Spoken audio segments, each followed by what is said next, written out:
Iranian Foreign Minister Manouchehr Mottaki faced a hostile and undiplomatic attack while walking into the European Parliament in Brussels on Tuesday, the 1st of June. He was verbally assaulted by a British Minister of European Parliament, Struan Stevenson. While Mr. Stevenson's undiplomatic misbehavior was shunned by his colleagues, some activist websites revealed his real intention of such political circus. Struan Stevenson, who is a Scottish politician and a member of both the executive and the shadow cabinet of the Scottish Conservative Party, is a hardcore supporter of the Iranian terrorist militia, Mujahideen Khalq of Iran. The terrorist group is a cult-like organization which has been proscribed in the UK. They were formed in the 1960s, based on a mixture of Marxist and Islam ideology with the primary intention of overthrowing the then regime of Pahlavi. After the Islamic Revolution in Iran, they turned against the revolution and started a bloody armed struggle within Iran in the 80s. The group targeted Iranian government officials, ordinary civilians, and government facilities in Iran and abroad. It has also attacked and assassinated foreign civilians, including Americans in Iran. They moved to Iraq and based in a military camp known as Ashraf. From this stage, the MEK allied with the Iraqi regime and received most of its support from Saddam, the former dictator of Iraq. They assisted his regime in suppressing opposition within Iraq and performed internal security for the Iraqi regime. در واقع خود کردا یعنی خود کردا بلا استثناء سازمان مزدور صدام حسین میدانند. یعنی چه به اصطلاح نیروهای نظامیشان چه طیف‌های عادی مردم و طیف‌های اجتماع همه را سازمان واقعا به چشم دشمن خودشون و به چشم مزدور صدام حسین و به چشم دشمن واقعا میدونن. They gradually expanded and renamed to the National Council of Resistance of Iran, with a well-equipped military wing called the National Liberation Army. In the late 1990s and early 2000s, the MEK tried to court support from the Taliban and spent much energy on this process. In 2001, they were reported to have negotiated use of Afghan territory bordering Iran with the Taliban. The fall of Saddam Hussein's regime affected the circumstances of the designated foreign terrorist organization, Mujahideen Khalq. The terrorist group was listed in terrorist blacklist, both in United States and Europe, and all of their offices were closed. The group claims to have renounced violence in 2001, not actively took part in outwardly terrorist activities.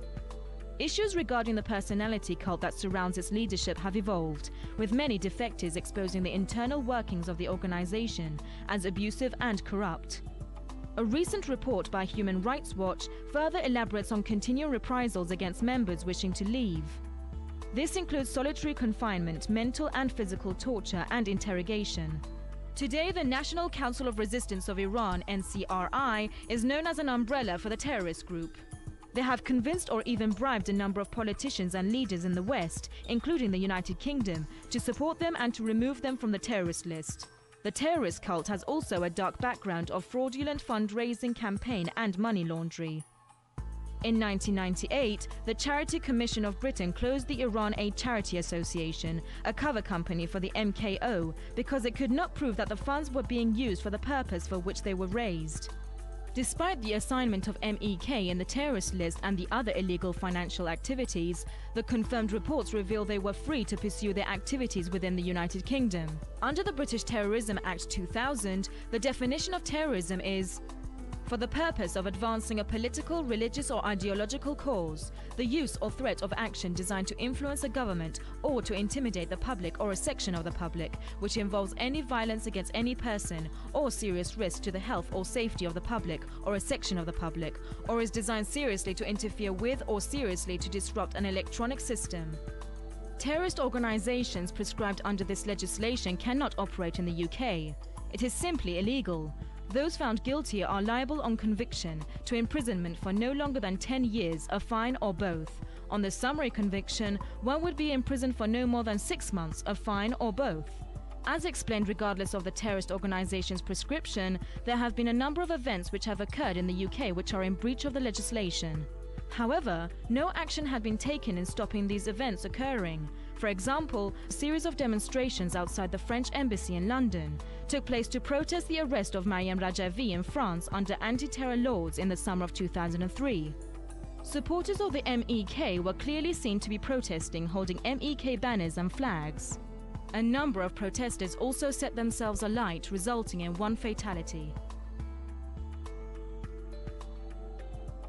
The leniency of the British government towards the violent terrorist group continued until March 2005, when Lord Corbett, a renowned supporter of the group, organised a symposium of jurists and parliamentarians for support of the removal of the terror tag on MKO. Corbett also organised a seminar in the House of Lords on the 7th of July the same year and urged the UK government to treat the outlawed group as a friend. Later, political activists were surprised when Maryam Rajavi, the commander of the terrorist gangs, was invited to the House of Commons as a speaker. A similar call was made by Conservative MP Brian Bindley, a self-confessed paid supporter of the MKO's alias group, the National Council of Resistance. According to MKO Watch, despite the foregoing evidence, supporters of the MEK have strenuously argued that the MEK has no presence in the UK and has never threatened any British interests, and thus to prescribe the organisation appears unjustified and implies support of the Iranian government. However, the actions of this organisation illustrate an image different to that portrayed by its supporters. The noted activities are clearly contrary to the Terrorism Act 2000. The organisation by its very existence comes within the official catch-all definition of terrorism, as it seeks to overthrow a government through illegitimate means.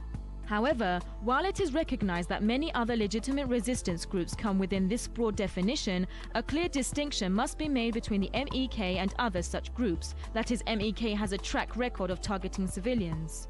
This failure to distinguish between legitimate and illegitimate targets bears a greater similitude to groups such as Al-Qaeda.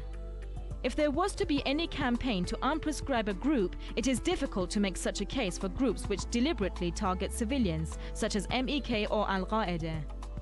The unjustified support of the representatives of the nation from a renowned terrorist group is a matter of disgrace, particularly when it is noted that MEK hold very little support amongst Iranians in Iran or diaspora Iranians opposing the Iranian government.